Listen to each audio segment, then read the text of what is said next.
Hi, I'm Lily Chan. I'm the CEO for NUS Enterprise. NUS stands for National University of Singapore. And in general, could you describe how you feel the research output is in Singapore as compared with other countries, perhaps? I usually like to preface that we are a young country, and research in the universities are only starting to gain momentum.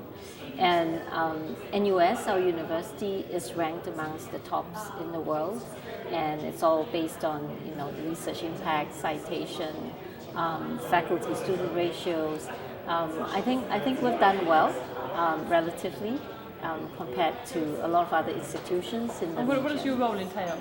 Right. I take care of the enterprise cluster, and essentially it's injecting a dimension of entrepreneurism to faculty, students.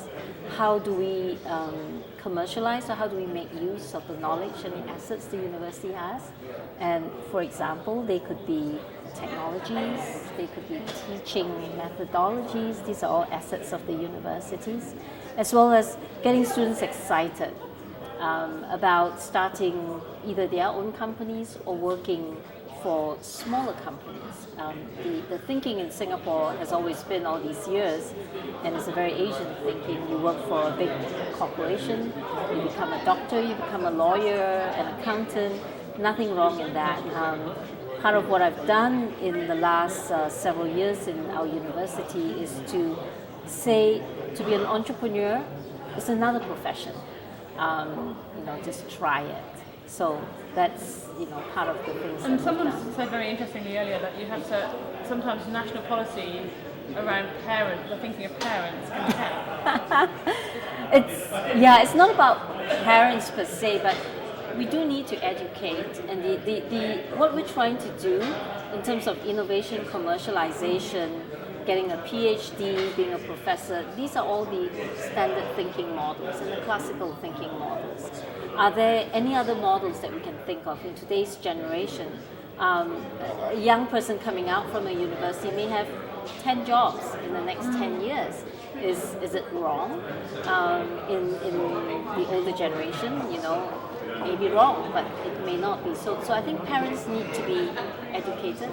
Don't be so hung up about a profession per se. Right. It's a whole new world. And the markets, for instance, today, when I was going to university, the market is what you have within 20 miles of you. Today, the market, e-commerce, for instance, is halfway across the world.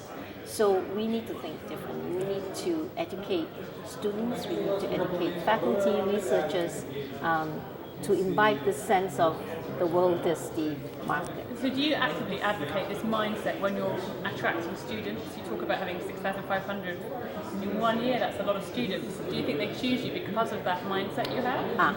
We would love to be that. We would love to be that university that students from Singapore and from around the region apply to NUS because of this mindset that the university has. We're not there yet, but we would love to aspire to be that one day.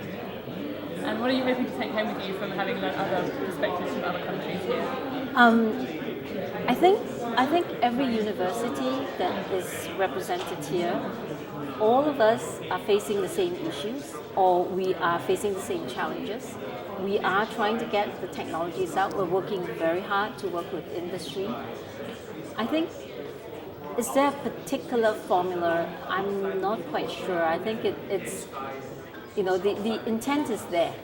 The policymakers have to understand that the intents are there, and the people who provide the financial resources to make this happen need to understand that the intent is there. Like education, like universities, like research, the formula is just not there. You just have to try it. It's experimenting it. And I think it will take some patience capital. It will take some, besides financial capital, to make it work. So I think it will happen. It's just a matter of time. Great. I have one more question. Do you hope to foster a sort of long-term connection with NUS among your alumni? And are you seeing that happen already? Yes, I think our alumni are our biggest assets. Our university has alumni all over the world. And many of them, especially those who have gone back to China, India, are working in very high-level positions and either run their own businesses, family businesses, or in multinational corporations. We do need to foster that relationship. That's where they got their education from, and we hope that is one of the most important things that we would like to do.